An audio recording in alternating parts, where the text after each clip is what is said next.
So basically in 2000 and around about 2011, 2012, we were doing a culture and efficiency project on a small iron ore mine in the Northern Cape. And the general manager there said, look, we love the work you're doing, we're seeing it's effective and that, but you're not working through our supervisors. So we said, no, we are working with your supervisors, we're telling them what to do. And he said to us, look, that's the problem, you guys are not working through the supervisor, you're telling the supervisor.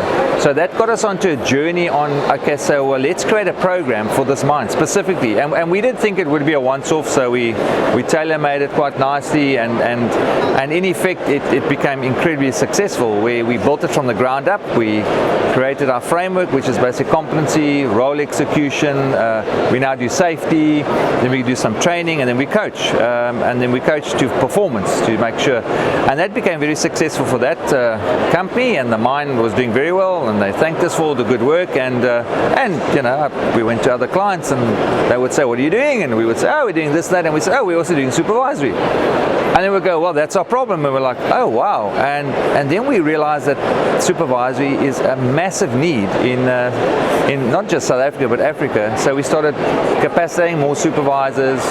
And from there, we've gotten a name with all the big players. So that's a little bit of the history. Yes.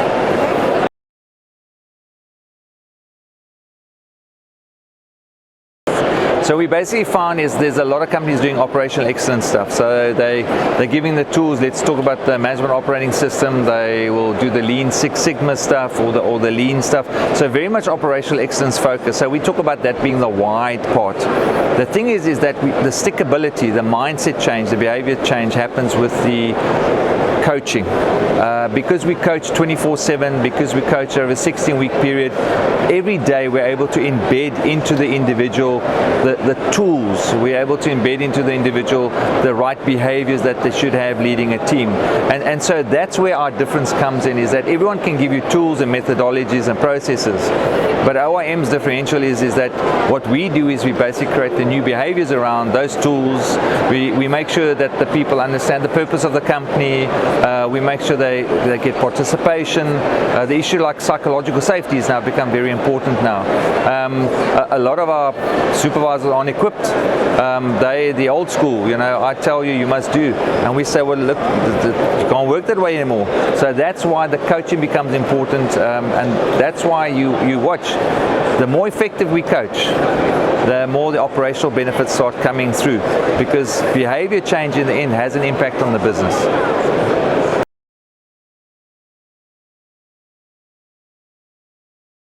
The reason why OIM's program is so successful in the supervisory field compared to what's out in the market is that we do a very fundamental coaching aspect. Coaching is literally the thing that causes the penny to drop.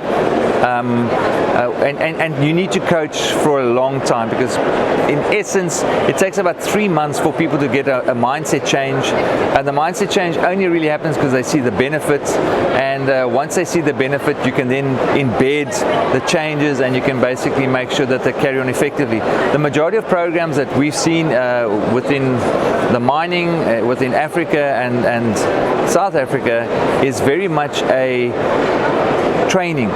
They will send people for training. They'll do, let's say, 3, 4, 5 days of training, and then what will happen is that the people will leave the training, they'll get their certificate, they might even get some points for whatever quality assurance program has been run, and when they get back to the mine, they don't know how to integrate what they've been taught or learned back into how they work. And so there's just a loss of information. There's a lot of the companies we speak to say that they find just sending the people to classroom training is, in essence, has become a waste of time, because they're just not getting the benefit. So what we do is we transcend that. We give training, but then what we do is we embed the training through the coaching. And yeah, there's a lot of companies that do a little bit of coaching here and there, and they look for evidence and all that. But we find is that just coaching on a Monday and a Friday, or slight coaching, that doesn't embed, because in the mining world and environment, every day is a different day. Every shift has different pressure. And our coaching means we have to understand the environment, we have to understand the team, we have to understand the management. So that's what makes coaching so important, and that's why you have to do it on a daily basis. You need to know this supervisor is getting pressurized from all points, and we need to know what those pressures are so that we can coach them effectively. And you know, we talk about successful shifts, and that's our whole goal, is to coach the supervisor to have a successful shift. And you're not going to do that by just having some training and a little bit of coaching. So that's why we go deep and we go hard, and that's why we use engineers to do the coaching.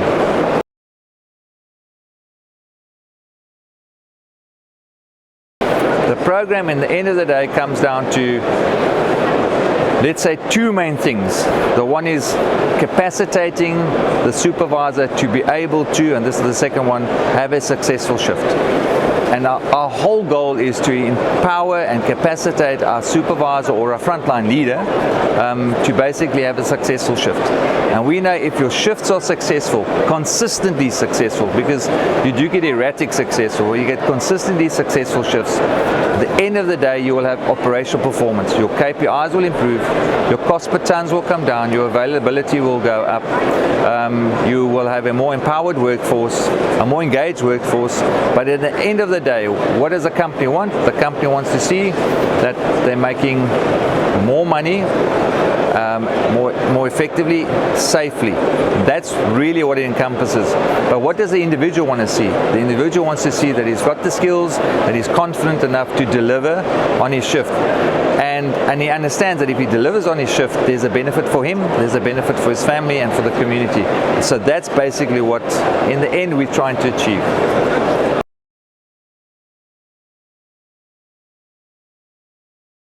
So the refining lives, releasing value, it's our new tagline, a new payoff line, and obviously we're playing a little bit on the mining side here. You know, you refine ore, everyone will think about gold refining, and in essence that's what we're doing. We basically, when we're coaching people, we're refining them, we're refining how they work, make them more effective. So that's the refining live side, and we say if you make you more effective in how you do your job, if you basically become a better, more effective supervisor, frontline leader, what should potentially happen is that the company makes more money. That is a spill-off on you as an individual, for your family and society.